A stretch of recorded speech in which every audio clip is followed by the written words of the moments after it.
Vogue and Can't Get You Out of My Head on BBC Radio London. It's one of the important parts of the show because, of course, Thursdays are my Fridays. It's the last show of the week for me. That's a perfect time for this. So I thought, do you know what? This is actually a really interesting topic because... I think she's amazing. One story that really caught my attention this week. My story relates to a particular TV Week in Review. It is time for Week in Review. So that's where I'm joined live in the studio with two Londoners. We discuss the stories that matter to them. Today, I'm joined live in the studio with Lee Thompson. He's co-founder of Flashpack. It's an award-winning adventure travel company that brings together solo travellers in the ages of 30s to their 40s and more. So if you'd like more details on this, go to Flashpack Lee on social media for Lee, and also head to that website, flashpack.com. Also joining me in the studio is life and executive coach. She's an author of Minx Up Your Life. You can get more details for Carrie Brooks on her website. It's carriebrooks.co.uk. She's also on social media, carriebrooks22. Lee, before we delve into your stories, have you found that people, let's say in their 50s and 60s, are getting in touch with Flashpack? You know, solo travelling, perhaps later on in life? Yes, and actually we've just launched over 50s. Congratulations. This is quite timely to talk to you about it. Because the reason we've been so successful is we focused on 30s and 40s because it was that age group which was largely ignored in terms of the travel industry, because everyone thinks you're either married, having kids, settling down by that point, but it's quite the opposite, and it's going the opposite way. People are divorcing, settling down later, working hard in their careers. But that is getting older now. People in their 50s now is the new 30 in a way. Yes. And it's 10% of our customer base already. Really? Yeah. Wait, were you surprised by that then in terms of the business growth and seeing people? Because I'll tell you why I asked you this question. I have a beautiful aunt who I would say she's more like my friend. And she won't mind me saying her age. She's 56, turning 57. She loves solo travelling. She keeps telling me to do it. And I don't understand that, because in my head, I'm like, no, I need to go with someone. I can't imagine hopping on a plane, not knowing anyone and just going somewhere. But it does seem to be more commonplace now for people to look at solo travelling. 100%. It's moved on from something that perhaps single people, or you know, you solo travel when you're younger because you stay in budget hostels and backpacking, living the time of your life. But for us, it was always mostly single people, but that's now evolved into people in relationships, people understanding they want to go and meet friends while they travel. Like, it's evolving and it's becoming a much broader audience. That's quite fantastic. Carrie, have you ever done solo travelling? Oh yes, I have, because I'm single. So it's really difficult when you're looking for places to go. It's always two, isn't it? It's always two, That's right. Or you get a single supplement because you're on your own. And I've done a few holidays. One particular, I went to Sardinia on my own. And I was there for a week and a half, and I absolutely loved it. You know, it was so peaceful. I could do what I wanted. I didn't have to talk if I did. Probably my job, I talk a lot. A bit like you, we talk a lot. So it's really nice to have that peace and quiet, not talk. And I absolutely loved it. And I came back so refreshed, so refreshed. And it's something very empowering about setting off on your own. Talking about solo travel or just having that peace and quiet, it actually kind of really delves nicely into our first story, Lee, that you've put on the agenda. It's taken from The Guardian. It's been covered actually by quite an array of the papers. The lack of respect for fellow commuters across London. The fact that TfL has launched a poster campaign urging passengers to use headphones. What's going on here? Well, this makes me kind of annoyed on two levels. Okay. First of all, I had to research, like, why are they adding more 4G across the underground network? It sounds obvious, but it's to connect with friends and family. Now, I personally love this time. I'm like a self-confessed phone addict. I was talking to Carrie before this show started. I look at it first thing in the morning. There was even a time, dare I say it, live on radio, where I was on the underground waiting for the Wi-Fi to kick in between stops. Like, that's the extent of my addiction with my phone. But I love the time on the underground where I don't look at my phone. Like, it's so nice. And it's the only place in London where people actually look up. They don't look down. But anyway, that's that rant over. No, but I think it's a fair one, because I'm in a similar boat as yourself. You know, I will always look at my phone before I go to bed and when I wake up in the morning. And being on the underground, I will really just soak in that time. I love to people watch. I love just it look too. around me. I love it too. I love listening into conversations, especially at night time. Yeah. Seeing people with their friends talking. They're not on their Yeah. phones. Like, I love this stuff. Anyway, 4G is here. It's across the Tube network now, most of it. And the TfL have had to introduce this poster, which essentially gives people £1,000 fines for being antisocial and playing music out loud on their phone. Someone the other day was watching sport really loudly. Yeah. And I agree, it's a great move, but really sad that it's here and is now a thing. Yeah. And we've lost the only time in London where you don't have to look at your phone. It's a very interesting point. What's your thoughts on that, Well, Carrie? you know what I'm like about phones. Yeah. Yes, I always talk about phones because they're designed to be so addictive. And, you know, we are addicted to our phones. And I was talking to Lee before about the fact that technology is progressing at a very fast rate, but we aren't actually having the conversations about how can we best use this technology. And in my professional opinion, a lot of the mental health issues that we have are due to excessive phone use, because what happens is you're constantly distracted. Right. You're constantly getting dopamine hits. And we're human beings, we're not machines. We need to actually properly disconnect. And I agree with Lee that to have little oasis of disconnection, like we were on the tube, because we couldn't connect with anybody, that's been taken away. But let me throw a spanner in the works then. Okay, Lee. What if some people are thinking, hold on, £1,000 fine? That's a little bit much here. If I'm playing music, loud, on the underground. What if I need to take a call and yes, they can't hear me, and it's an important call? Why is that such a nuisance, do you think? I don't know. It's almost like contradictory to the fact that they've added 4G in the first place, isn't it? Okay. It's almost like, what did they expect? Yeah. In a way. Okay. Yeah. But perhaps there's still a large amount of Londoners like myself who just appreciate that it's a nice space. I actually don't mind travelling by tube. I actually enjoy it. Like Yeah. you said, people watching, listening to conversations, absorbing what you see around you. And maybe they're trying to protect that part of London that's now about to die. Perhaps. The underground is so unique and specific to Londoners, right? We love it and we loathe it, frankly. And throughout my life, I have had quite a love-hate relationship with the underground, because I think many of us have. Yeah. But I think fundamentally that connectability, the way that we travel in London, means that so many of us are reliant upon the tube. You do end up you become thankful for what you have. And are you essentially saying, Lee, that it's going to get disrupted in some way because of this internet, because of the 4G and the Wi-Fi and all of that kind of stuff? Yeah, it's about to change. It's just about to blend into everything else. Yeah. And I think that's really sad, personally. What's your take, Carrie? Well, it's the same thing. It's just because we've got to learn, to put our phones aside. We need to be in charge of our phones. Otherwise, like most of us, the phones are in charge of us. Yeah. We are totally addicted. So to have these little, as I said, oases away, where you can't be on your phone is really good for us. I would say there's a safety aspect we haven't discussed. True. Yes. And as a woman travelling on the underground, True. I many a time put my phone away because I want to be vigilant of what's going on around me.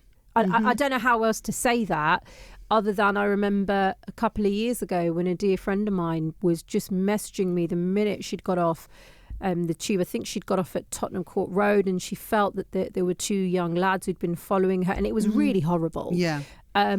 That safety aspect, because if you're just glued to your phone, you're not aware. If you've got your headphones in, you're glued to your phone, you're not looking around you, you have no spatial awareness or understanding of what's going on around you. I used to practice jiu-jitsu, and my sensei, he would always say, when you exit from a tube station, you need to be really aware. You have to have your phone away. You have to be scanning what's going on. And this is like survival instinct. So when you have your headphones on, that's one of your senses you don't have. Right. If your head is buried in your phone, you are not paying attention to your surroundings. And this is survival. I'm not saying I'm a Londoner. I consider it a very safe city. Okay. But at the same time, I've always taken that with me. And thank goodness I've got a touch metal, because in Italian it's Yeah. ferro. Okay, you know, metal, but here we I've go, never got it. ever been attacked. Why? Because I'm really aware when Yeah. I go. I scan everywhere. I make sure that I'm never distracted, and also my phone is always away. That's just struck me, Lee, and Carrie, because I've talked about this very openly on air. I was assaulted outside of Bond Street Station around about 19 months ago. So Wow. I was, but it wasn't the assault, and I didn't even call it that. I just said it was some man, like he was pulling my leg basically and trying to pull me down, and he chased me into the station. I don't know what was going on with him. That the assault wasn't what shook me. Do you know what? Still to this day, just frightens me to my core. Is I was screaming at the top of my lungs. And nobody I came. was screaming help Yeah. as I was trying to get into the station and pull him off Yeah. of me. Yeah.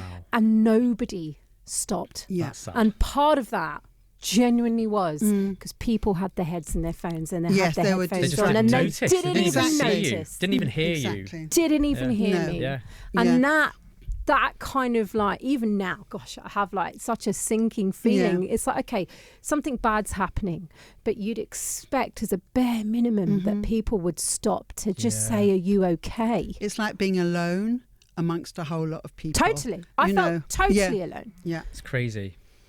If they knew about it, they would be rushing over to help you. That's one beautiful thing about Londoners. They don't stop as soon as they, I believe, Yeah. as soon as they're aware of something, they come in and they help. That's my experience of London, really. But they don't even notice. They're just looking at their phones. Yeah. People don't notice. They don't see you. And also, I have to make the Yeah. point, this is not A&E. You know, walking from, let's say, your place of work Yeah. to the tube and then getting on it. Do you have to be on your phone? Is your email can't wait a couple of hours? I did or, that on the way here. or can you? Literally Yeah, outside the or can you studios. text? But do you see what I mean? It's Yeah. really dysfunctional. Yeah, it is. It's just, for goodness sake, as I said, I always say to my clients, it's not A&E. It can always wait. If you're tuned into Radio London, this story resonates with you. 0800 731 2000. We've got to move on. Some fantastic stories. Let's delve into the next one, Carrie. This was on the agenda for yourself. Yeah. And you're very passionate about this. So it's kind of all interrelated today with technology. Yes, This is it from The is. Guardian, and the Yeah. article says, if I switch it off, my girlfriend might think I'm cheating. Inside the rise of couples location sharing. So give us more details. Yes, so it says many apps like Find My Yeah. allow us to follow our loved ones at all times. But just because we can, does it mean we should? The ability to share our location on our mobile phone has become a common way of keeping tabs on friends, family and romantic partners. For some, it has become the signifier of a serious relationship. Okay. It's like the final frontier in digital expression of coupledom.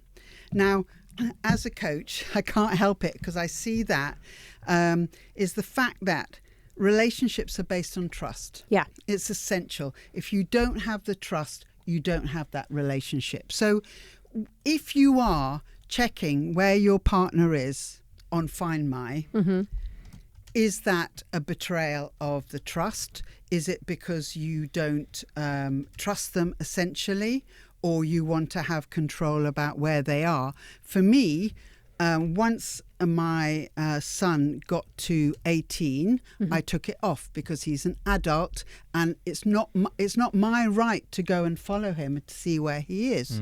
You know, I think it's really important. And You saying that should be exercised even if you're in a relationship as well then? the idea of actually checking up on my partner or Yeah. having him, I'm obviously heterosexual, so it'll be a him, and having him, so I can track him. Yeah. I think it's not trusting, and I would also not want to be tracked, not because I'm up to anything, but it's about trust in the relationship, and also with my son, trust. So he texts me, Yeah. oh, I'm here, I'm there.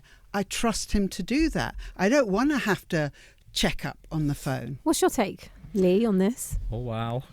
Dare I say? No, Be honest. think- Just be. Well, be, my yeah. wife and I, we always lose our AirPods around the house. So I've become very aware that I can track my wife via 3 devices, should I Okay, wish, right? yeah. There's like a Yeah, laptop, a phone and a Tablet and all that. earphones. have I ever done it? Once, but Okay, hear me out. she's listening. I wanted to know genuinely when my wife was leaving her family's home so I could start getting food on. Yeah. I haven't used it in a poor way, but now you Sure. put it on my radar. No, I'm joking. I do I have a problem with this?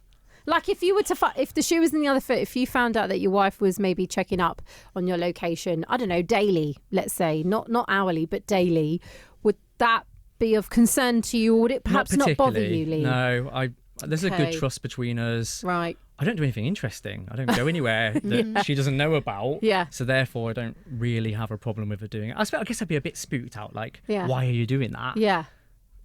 But no, But on the whole, I don't what's know. the difference Go on. between that and basically checking your partner's phone, which I know many Right. people do? Interesting. Tell us. Go on. You know, well, I ask you as a question because Yeah. actually, you know, I've been a coach for many, many years, and some of my clients have quite openly, honestly admitted to checking their partner's phone. So it's Yeah. like, where is the line here drawn between, you know, for me, as I said, I never check my son's phone. Why? Because for me, the relationship we had based on trust was more important, and I know that if I started checking his phone, he would feel betrayed. And I think it's a discussion we need to have. It's like automatic. Now, having said that, my sister has younger kids. One who's one's at secondary school and one's just starting. Of course you're going to have it on Find My, because it's your children. I totally get that, but once it's an adult, you have to start having these discussions, I think. 0800 731 2000. If you're tuned into Radio London, maybe like Lee, you think, no, it doesn't really matter.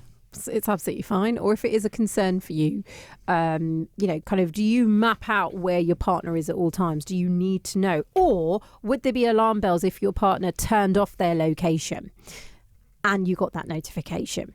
81333, start the message with London. Let's move to the next story, Lee. This is all about new dictionary words. Touch, grass and digital sobriety. Two new additions to the dictionary. Kind of perhaps actually says a lot about where we are culturally right now. What did you want to say about these? Well, I think it's very relevant to the subjects we've just been talking about because, and here's the beautiful thing, these words in the dictionary, there's been quite a few added recently in the Cambridge English Dictionary. These are Gen Z words, right? Okay. And these are youngsters, because I'm a bit older now. They're not happy with how much we're using digital technology because these two words both reflect that. So touch grass essentially means leave what you're doing, like stop working for a bit, get outside and physically touch grass, be Get at into one nature. with nature. Okay. And that, do you know what? It sounds so simple, but I love that. It's two words really, but I just remind yourself to go outside and breathe the fresh air. And it's beautiful. A bit of sunshine on your face can change everything. It's quite a simple thing though, isn't it? Because similarly with digital sobriety, it's literally just not having your phone, cutting off from the internet. But isn't this more reflective of the sad times that we're in? I didn't need to be reminded when I was in my 20s to get out into nature. I just did it. You know, I didn't need to be reminded about putting the phone down because back in those days, the battery didn't last long enough. So And they were big clunky things. Yeah. So I don't know. Is this a state, you know, perhaps reflective of the times that we live in? These two words that Lee talks about carry touch, grass, digital sobriety. Do you feel sad about it? I don't know. No, I think it's about awareness, and thank goodness that the younger people at least are becoming aware of the phone addictions and how harmful that is to their emotional and psychological well-being. You know, the latest research shows that even 10 minutes in nature will actually change your mood, will uplift you and fill you with serotonin. So it's a really good thing to do. And I think this idea of just leaving all your digital, sort of laptops and phones away and just going out and sitting on the grass. There's also the thing about grounding, you know, the electromagnetic force of the earth and how powerful that is and good for your health. But it is about making choices. So what I like about this is, first of all, it's awareness, which is if you're not aware of something, there's nothing that you can do. So it's awareness of the problem of our digital digital age, but Okay. at the same time, sort of promoting things that will actually help us. Lee, earlier on, you admitted that you are hooked to your phone. Oh, yeah. So when Yeah. you heard this new dictionary editions, did you think maybe, I don't know, have you been inspired by digital sobriety? Is that something? I'm so inspired by it. Okay. But to get to that point feels so wide. I'm so glad I you don't know said how that. I do that. Yeah. I'm so addicted. Because I think you're right. That's the case for many of us. We're all sat in the studio and we've all got phones near us. It's just the way that we are. Maybe we need to be taking a leaf out of Gen Z's books then here. 100%. These kids are smart. Like, it's not just phones. They're rebelling against drinking alcohol. Yes. Tick. They're rebelling. Like, they're swapping bars for run clubs. Yeah. I just love this generation of saying no now to all of this stuff And it's cool to say no. and it's cool. It's to the other say no. thing, Yeah, right? Health clubs, wellness. Yeah. They're all going to live really long lives. Yeah. And kind of And wiser for it. so much, but we're stuck. I'm 43. I was like, how do I get out of this? Yeah. We're set in our ways at that point, and that's how I feel. Final story, which is actually a really heartwarming one as well, taken from Instagram. Talk to me about this. This is a gentleman from Kentish Town. What's going on here?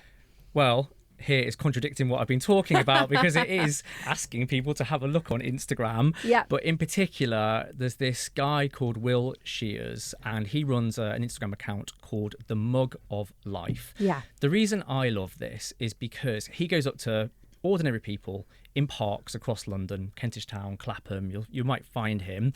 He's a documentary film maker, so he does have a camera on him. But he goes up to people saying, "Hi, would you like a cup of tea?"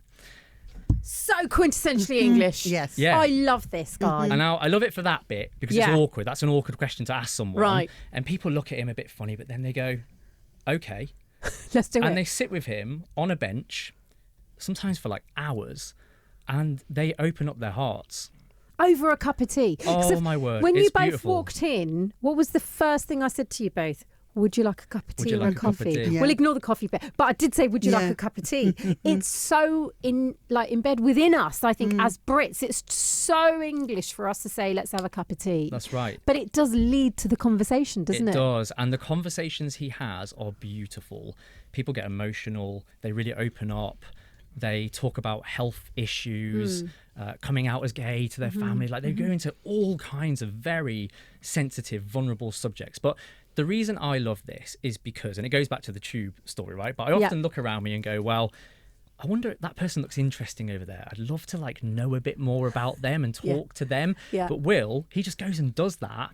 And I just wonder how many of us have been sat opposite potentially a really good friend and we just Yeah. didn't ever know it and we missed out on that. What's your take on this, Carrie? Well, I That's think it's a Lee. beautiful thing, but it's about human connection because right. in this world, we are very separate, and what is fundamentally is important about our emotional and psychological well-being is about human connection. And I don't know actually, but I shall look for him. Yeah. Because I think this idea of and it's amazing how people open up. Why do they open up? Because they don't have other people to talk to. Yeah. This is the issue.